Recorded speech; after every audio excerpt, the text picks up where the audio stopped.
gentleman that I'm honored to be able to present. I had the great pleasure of meeting him for the first time in 1980 when he first came to the New York City area to start teaching at Rutgers. At the time, he would come to a friend's place in Manhattan and take about 14 trumpet students, and we would just line up and be able to take our trumpet lessons. And that was the beginning of certainly a life-changing experience for me. Although it was a brief time for me, it was a quality time for me to get some great information. William Butler Fielder, as I like to call him, get right there, is one of the most important trumpet teachers in the United States today. The students that have come through his trumpet studio read like the who's who of great trumpet players in America. Includes Freddie Hubbard, Wynton Marsalis, Terrence Blanchard, Philip Michael Mossman, Terrell Stafford. I know I'm skipping many names. Did Ralph Peterson study with him? Yes, he did. Nah, you should have beat him. I know The great drummer Ralph Peterson studied with him. And the main thing that Prof, as his students lovingly called him, what he taught us was the needed seriousness of the trumpet and a great love for it. And without any further ado, it is without any doubt in my mind, this is one of the greatest experiences and privileges in my life to be able to present here for the first time, now that we're starting this Purchase Brass Conference affiliation. For me, it's an honor to present Mr. Bill Fielding.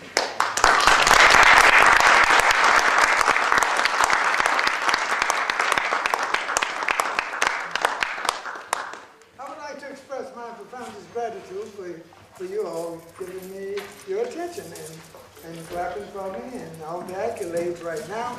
So I have to live up to those accolades. First of all, I'm going to talk about some of the basic concepts in brass playing first. Now, I know on the agenda they had jazz styles and all that, but I believe before you can become a great jazz player, or either you say a classical player or whatever, you have to have certain basic fundamentals consummated. And you have to be cognizant of certain basic facts and principles. And so I'm going to talk about the things experiences that I've had and the people that I have studied with and information that I have ascertained germane to trumpet over the years. I think this will be a much enriching experience for you all than just for me to say, well, practice this flexibility exercise, I play a whole bunch of notes for you, and say, oh, you're practicing, and never get down to the underlying essence why we have problems. Over the years, I've been teaching now for about 38 years.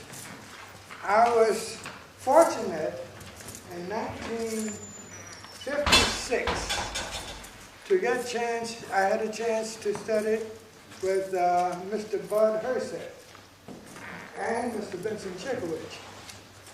But the person I really wanted to study with, I didn't have enough money to leave getting from Nashville to New York City, so I had to end up going to, Chicago. But I remember I told Mr. Herseth, when I met him, I said, it's wonderful meeting you. I've had a chance to see your picture in the Downbeat magazine and Metronome magazine. But I would like to study with Mr. Bill Vacchiano. That's who I always envisioned studying with at the time.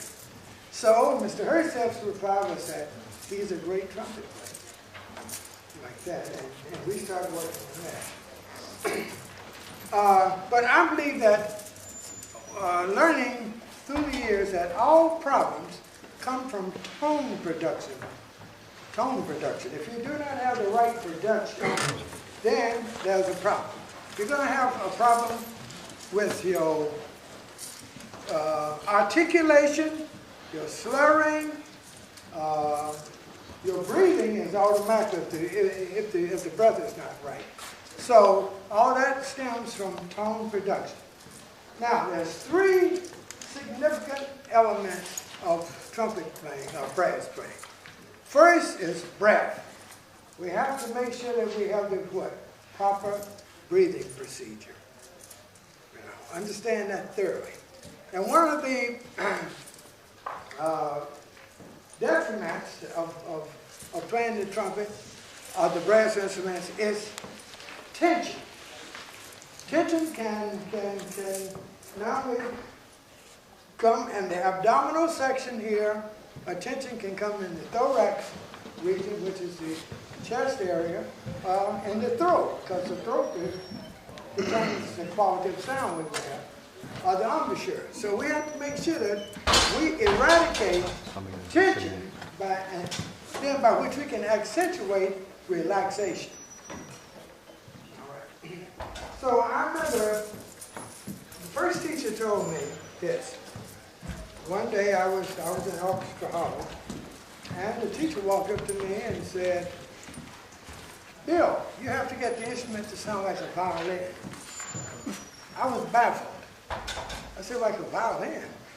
How will I be able to get the instrument to sound like a violin?" And he said, "Well, you had to figure that out." So I was just baffled. Then of course the person said, "Well, go down to the library and listen to the records of Yasha Hackett." And so I went to the library, check out all the records, listen. I'm trying to fathom this out. What does it mean, what he said, about getting the instrument to sound like a violin? So it was a year and a half. I'm walking around Chicago, just walking, trying to fathom this out.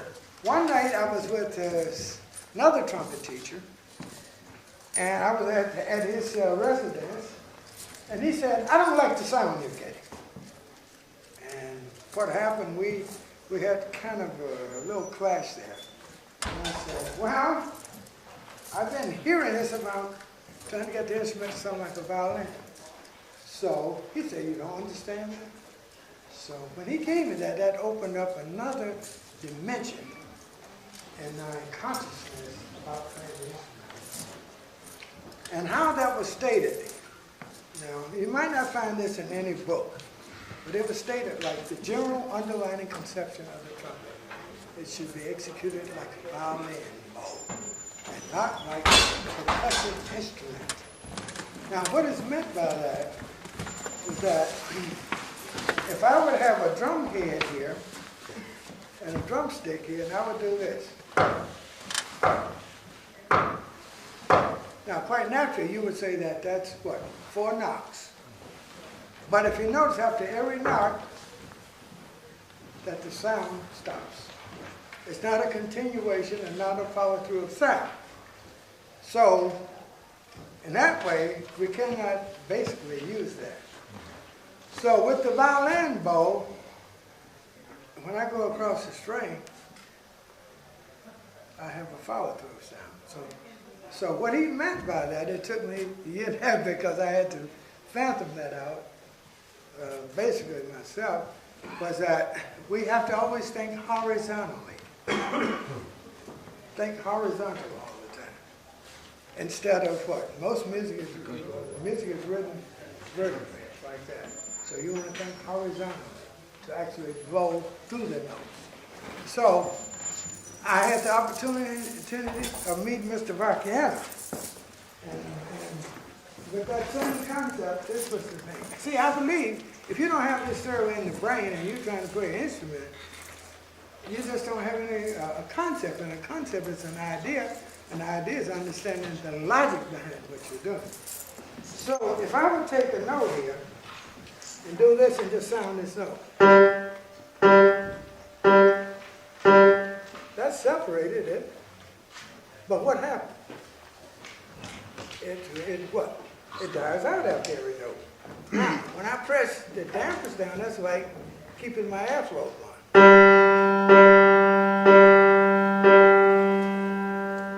That's what I want. Even if I'm doing that with all of the different articulations.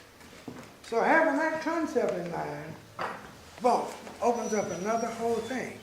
And I think a lot of times when I started out on the trumpet, I was given a trumpet and a fingering chart. They gave me a fingering chart and a trumpet, and say, all right, just play. So I what? Develop things of just doing things instinctively and not in a conceptual, logical way. So with this, I think a person will have to be cognizant of the whole thing about the violin bow. Now, and be able to sing too. So I think we'd like to sing like a singer and articulate like a violinist. So when you put those two together, that's what it comes out to be. Now, we ask the question from this concept. Now I say John Rand conception is from basically like a violin bow, not like a percussive instrument. The second part of that comes, how do we get the dynamic range on the trumpet? How do we play soft? How do we play loud? A lot of the students I've had coming to me, I have a passage here that will say forte. They can play. Then they will rather be uninhibited. They will let go. But then I give them a soft passage and they dam up and they hold their air back, trying to, I got to make it small and all that. So that's nothing but what? Compression on that air. You can't play like that. Attention. We don't want that. So what this is stating also that we have to have imagery in the brain up here. Imagery. And we have to be able to bring that imagery into focus. So then when I think about a violinist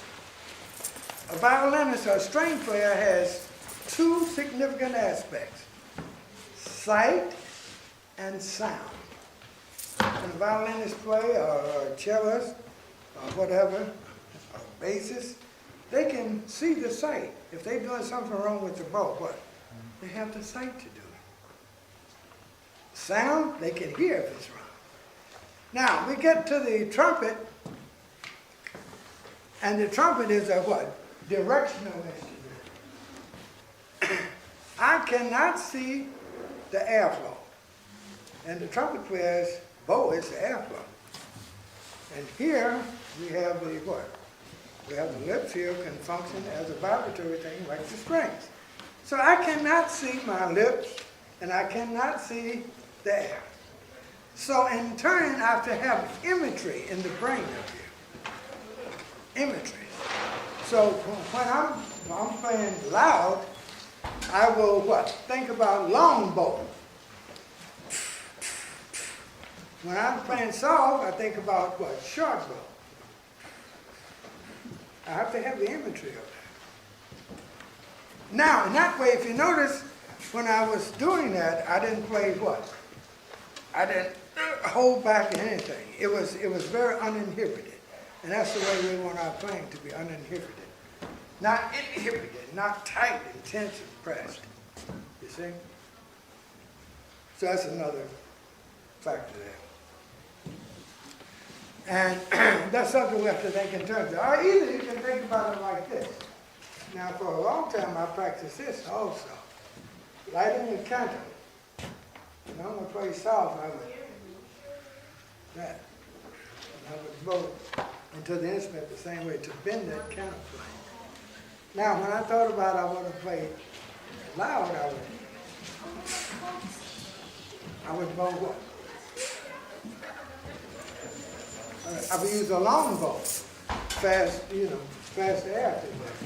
But I'm really not thinking about fast and slow. Hello?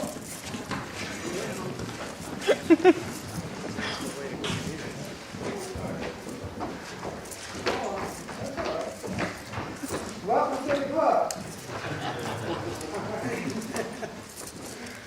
All right. So we have established that what? We want to sing on the instrument. You know? Singing, if you listen to great singers, I go to the library a lot and I listen to all the great singers, Caruso, Joan Sutherland, all these great singers to really get a sense of singing on the instrument. Then, of course, the articulation with the violin bow approach.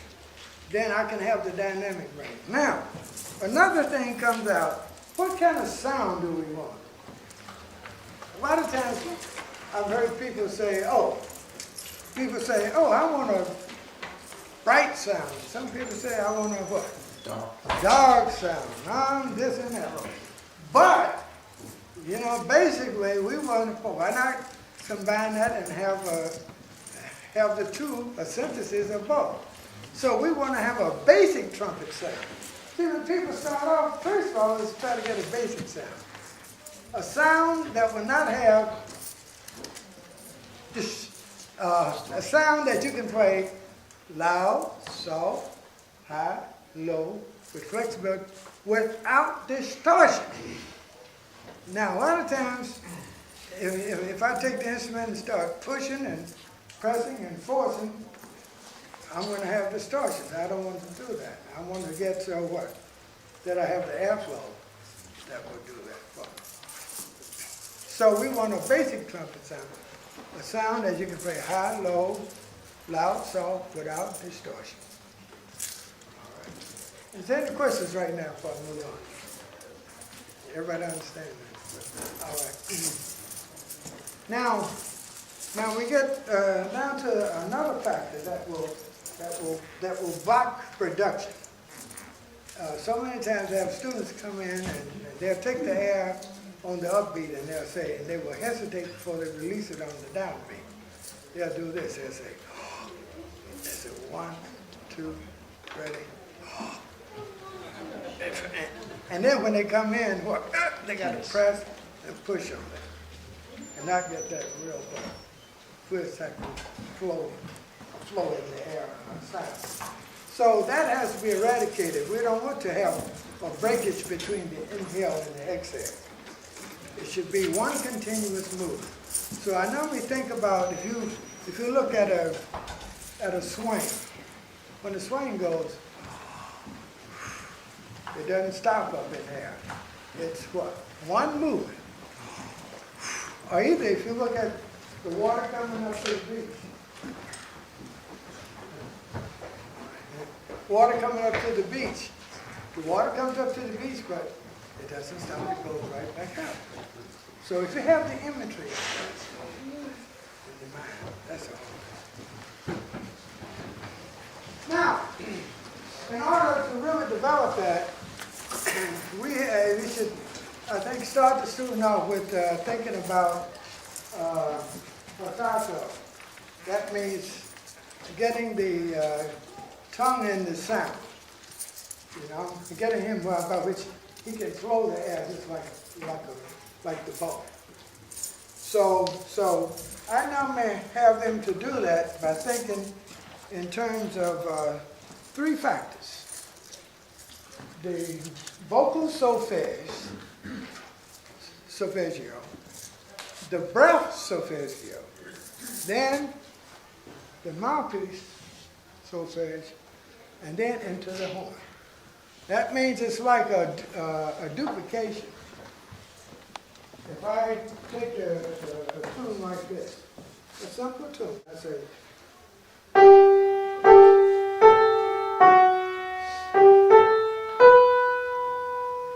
say, two, two, two, two, two, two. Now, I want to duplicate that again and get the pitch in the wind.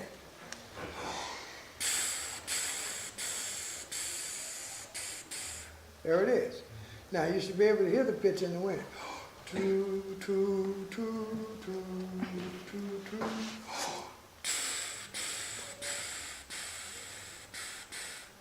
Then I hook the mouthpiece. Then bow it into the horn and duplicate that. And then come right out. See? You see? Now, so many times I have students that will change the whole setup. Now, if you notice, this goes into another thing. See, Richard, I think this is very significant of talking about these things, because this goes into another thing, because most time when students will sing that, and I get them to what?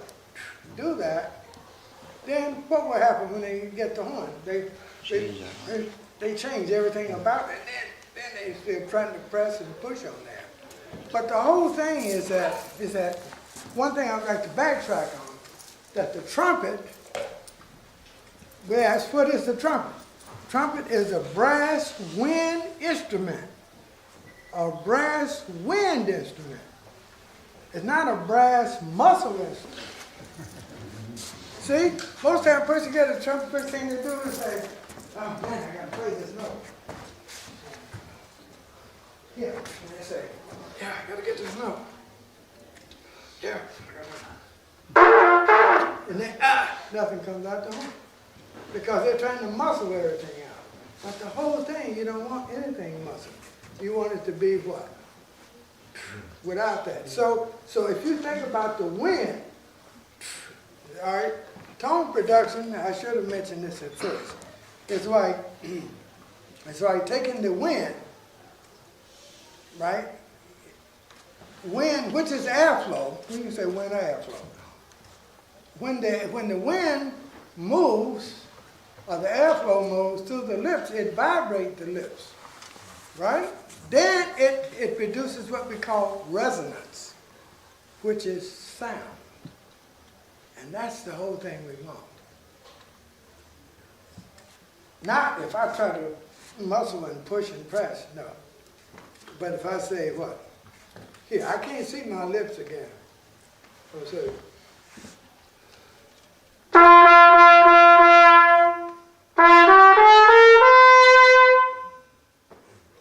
and it's like I haven't had to push anything.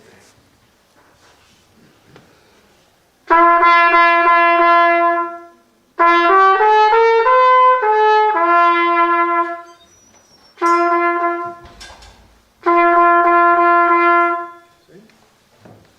All right, now, so I know that what? I have what we call, this goes back to the brain. In my mind is what I call an aural perception of sound.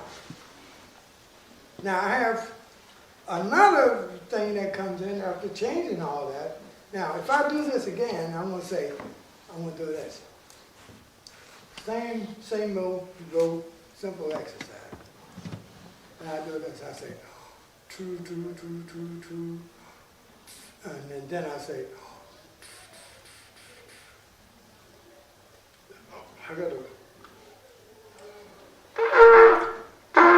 So I'm all tight up, pressed and everything. Now, I'm gonna loosen up and not do that and think about wind support. Now, I don't really like to think about air because air is all around us here, but it's stagnant. I think about wind because wind denotes movement. Like a hurricane comes, either a tornado, people start running because it has some what? Velocity, and it can lift and move things. So I think in terms of wind.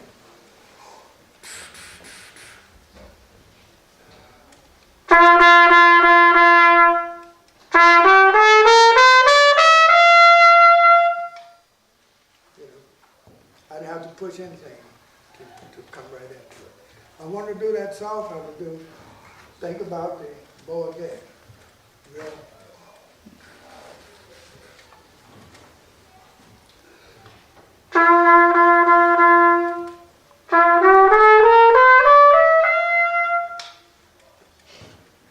If I want to really charge, I can have that. So, is there any questions at this time? Yeah. Professor, Yes, sir. speaking of wind and or air, do you consider concepts of the velocity of the wind? Yeah, that's what I'm going to talk about. Okay.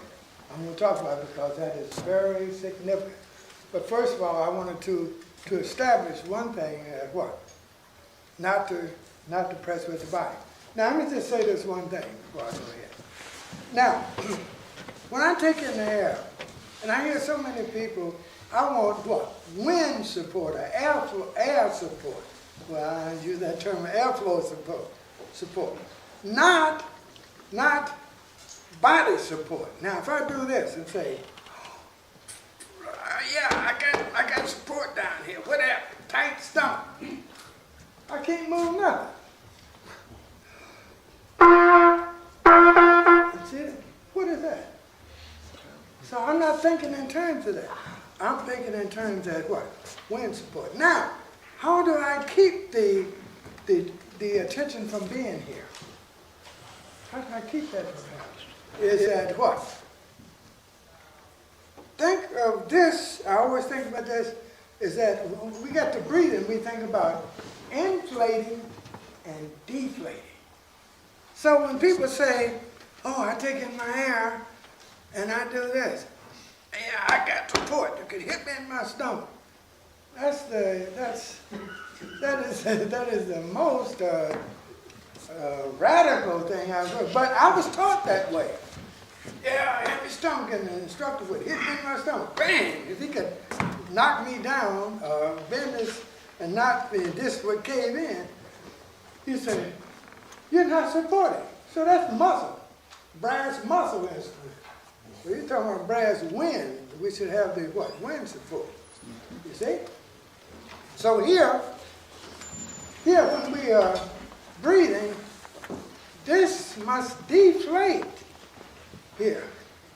And what happens, and see, we get to the process of the breathing. If you notice here, this goes in here, and I'm soft here. Now, Mr. Arnold Jacobs said this, strength is, there's a saying that strength is man's enemy. Weakness is man's friend. So you got strength down here, that's your enemy. Now I'm going to try to talk off of that with this out here. Good morning, how are you doing? How you getting along? Now I'm going to try to blow. Whatever, I can't. So here now watch. Weakness. This is going to what? She said deflate. Deflate, especially when you exhale. People are going to what? They're going to what? Inflate and keep inflate when you try to exhale? No. So that doesn't make sense. It's inflate and deflate. So here, now, I'm going to talk. Good morning, how are you doing this morning? This is Saul. Good morning, how are you doing this morning? I can blow off that too. See? So it goes back, if I'm taking and going to blow, and I'm saying that, I'm going to tighten up.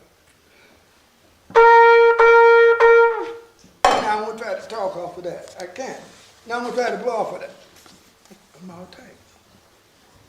So here, when I inflate, this expands, that the diaphragm goes downward, chest, the thorax expansion here. This is only to what? Fill the lungs up from the bottom up to the top for inhaling. This has to be soft here to deflate. Because it will have to deactivate itself when you exhale. And the diaphragm goes back up to its original position. And another set of muscles come in to actually move the air out, and that's the intercostal around here, the rib muscles. So here when I say, excuse me, when you do that, your pants come down. That's the reason why they wear suspenders in the orchestra, I think. Yeah? They probably won't tell you that, you know. But here, if I say, I'm going to say, see? Watch. When this goes in and it's soft here, I can, see? Now if I do this, or either if I press here, nothing. But if I say, so,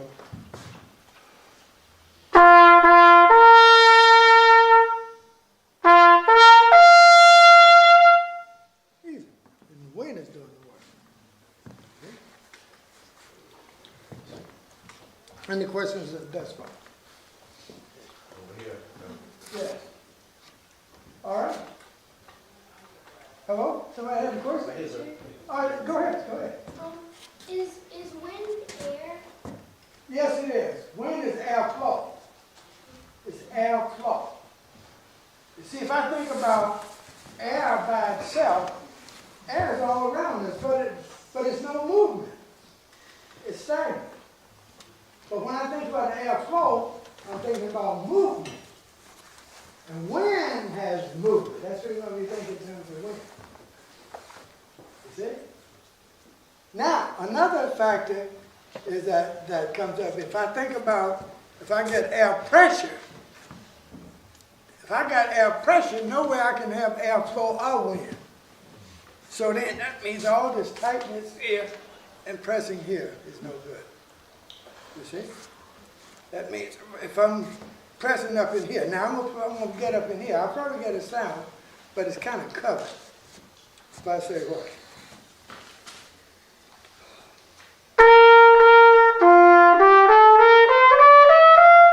So that's covered. That's a covered sound. Because what? The timbre even what changed all together. Now, without doing that,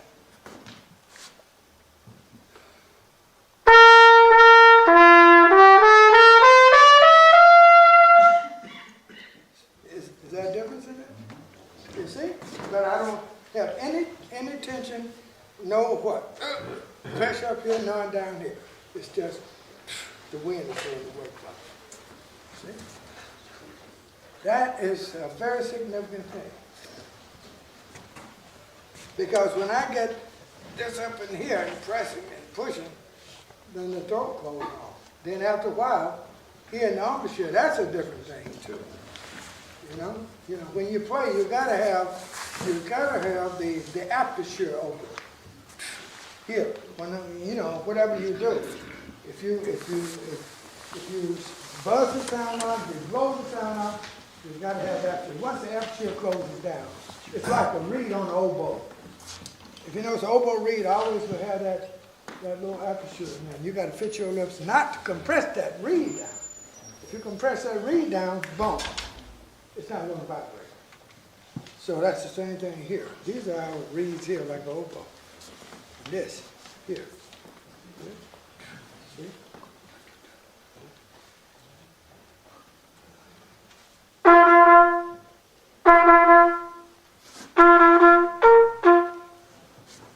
I know that's all day. I'm hearing the sound in my head up here. I'm not thinking about what sound's coming out the bell. Now, that brings us into another thing, and then after this we're going to get into some jazz, I think. What time we have here? We got about 20 minutes. Oh, about food. Gee, I get fascinated with this. I just thought I would bring this out today.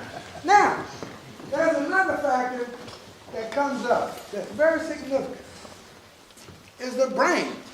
The role of the brain with playing the instrument. Something I tell my students all the time. They say, well, Prof, how are you going to talk about the brain? I say, this controls all the functions on your body. The brain controls respiration, it controls the nervous system, digestive system, every system. Like when my mother came down with Alzheimer's. The substance, stopped the function of all of the centers up here for her functions. So she couldn't do anything. Eventually she was just like, she had to put in diapers and all that because, it was no connection. So the brain has a lot to do with that. I try to see out of certain areas of the brain when I play. Now I'm going to explain those areas. All right? Now, we say we got the human structure and function of the brain. All right. Now, there's two types of trumpet players out there. Let me put that. It's the oral trumpet player. This is the person that has an oral perception of what he wants to sound like before he starts. Right? He can solfege. You see a piece of music here, what would he do? He knows how it's going to sound. And he go about to what? Well, he knows how it's going to sound. So he didn't have to sit there and what, analyze from a valve here. Oh, he can't hear it, so I press that valve, maybe that's it. See, that creates another thing.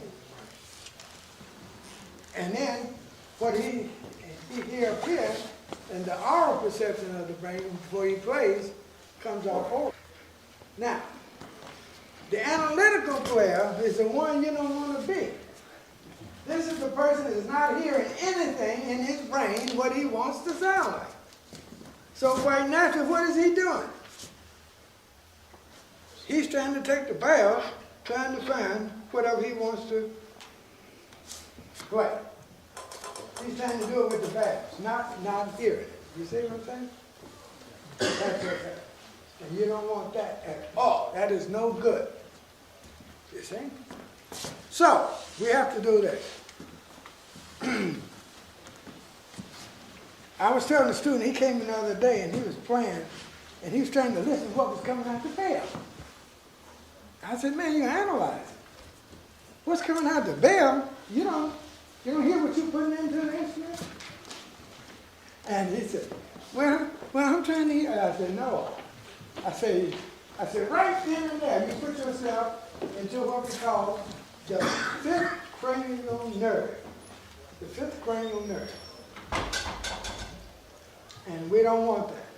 So, we hear the sound. You can analyze before you play, and you can analyze after you play. You got a tape recorder, you can analyze what you have recorded. But you don't want to analyze while you're playing at all. That stops the flow. All right? Now, when we hear the sound here, before I play, I know what I'm going to sound like. Like when I play My Country 'Tis Thee on the piano. I hear that sound. I have all perception here. Then, that goes into the biocomputer center of the brain, back here. Well, either some people call that the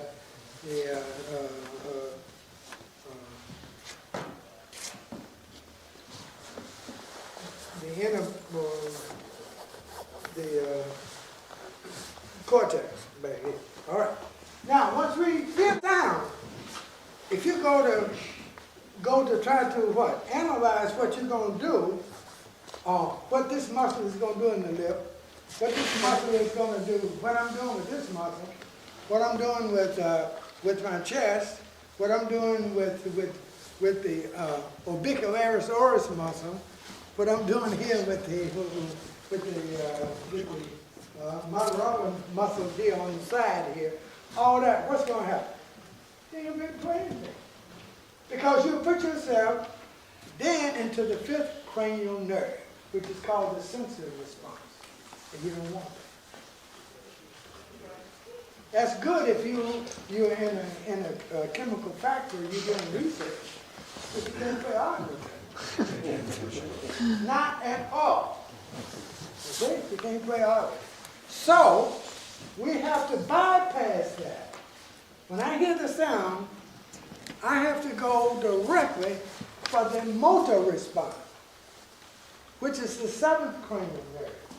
And that makes everything happen.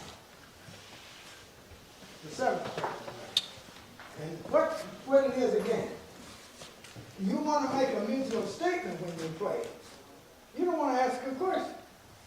When I ask a question, I'm putting myself in the analytical mode, the fifth cranial nerve. But I want to what? Not ask a question. I hear the sound, go right for the what? For the product. That is to make a statement. Because the nerve that actually makes a statement is the same nerve that will ask the question.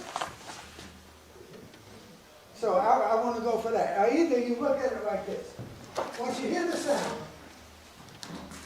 sound, you go for the product. But if I start analyzing, I'm going to get the process. I may get the process and never get the product. Okay? You understand? So basically that's what. So I want to actually get into the seventh cranial nerve. Now that's the thing of the inner game of music. That was a book, and it talks about it as self-one. Self-one is the part of us that judge everything. That's the analytical part. But we can't play in that part.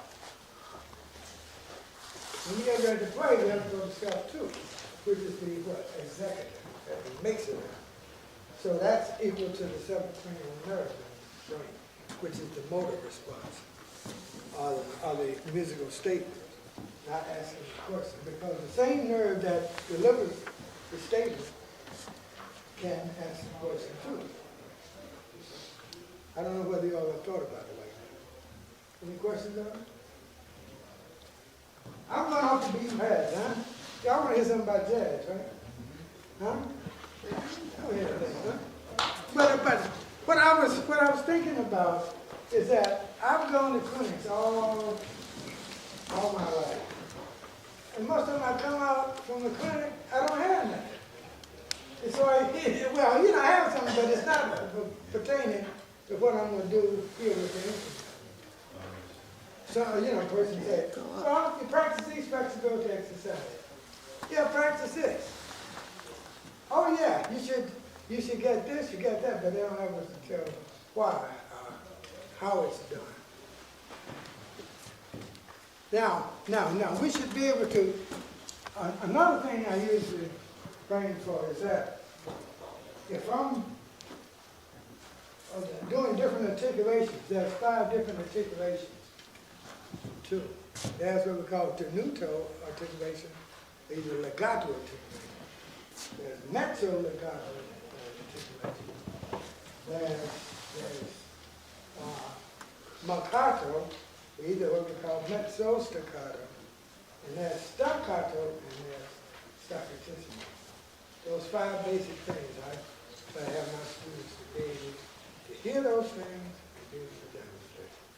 Of course, we have other things coming out. We have quarter tone, we have all that. But if you don't have those basic things now, I try to develop the students to be able to what? Is to get a flow on the horn, airflow, or either wind flow. And that is done with what? Of thinking about the wind or the air as being the what? Support. Not the what? Not the pushing of the muscles, either what I call the other term that Arnold Jacobs uses is what?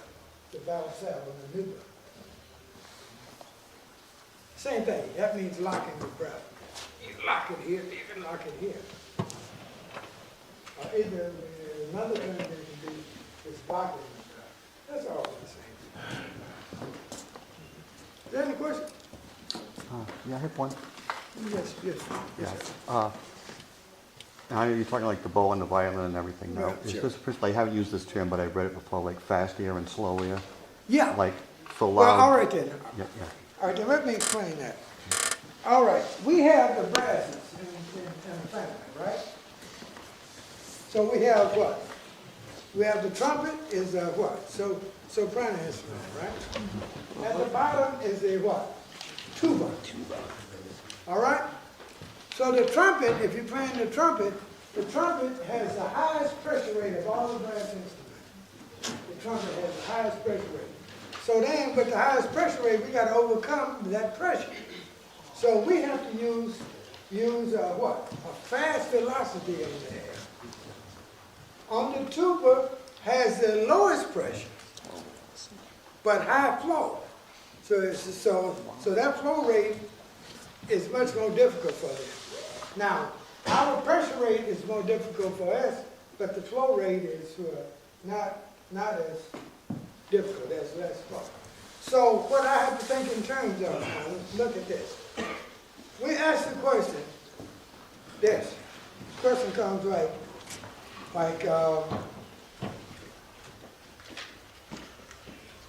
what part of the breath is active and what part of the breath is passive? People have ideas on this? What part of the breath is active? What part of the breath is passive? All right, let me tell you that. You notice when you go to the doctor put his scope up here. What did he tell you to do? Take a deep breath slow. And then what? That slow breath in is what? Passing. When it comes out, it has that, right? Now, what I notice with a lot of players, they'll do this. They'll say this. They'll make it active going in. They take the breath so fast, they say, and when they say, they can only come out faster. And that's not enough speed on there. It has to be like a baseball pitcher. He winds up. And you got speed on it. That's where the speed comes. I don't care whether you're playing soft, loud, whatever. You have to have the speed on there. Now that's the only thing that's going to get these lips to vary, especially playing trumpet, French horn, those high use. Otherwise, you're not going to get the frequency of vibration. That's what is happening. So when I play something soft, I'm still got air. It's moving. So I got to take it line, 1, 2, ready. It's going. Now if I do that soft, I'm thinking about the bow again, the imagery of the bow. I say, you hear the same sound. I'm trying to get the sound of wind. Not just anything, it's a direction. You know? Any question? Any question?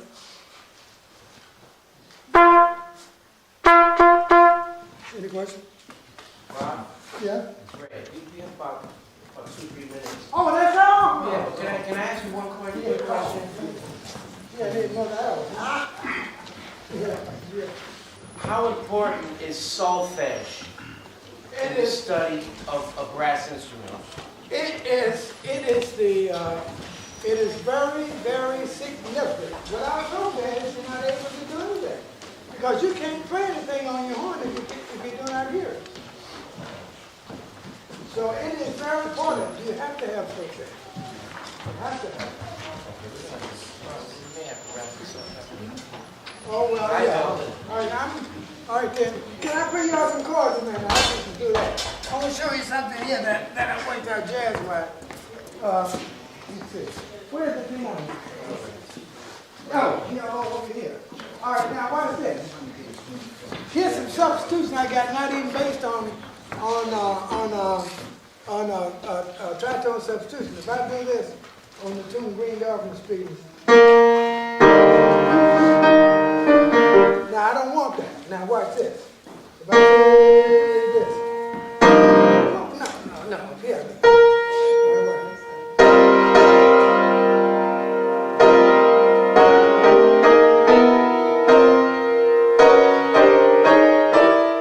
All those chords I get out.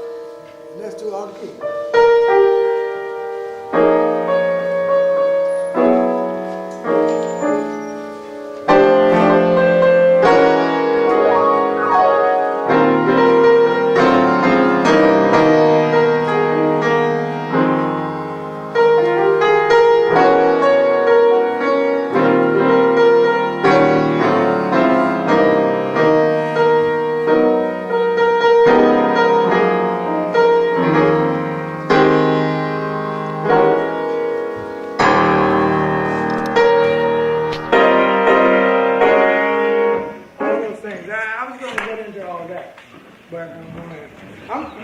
Well, I hope I haven't disappointed you all.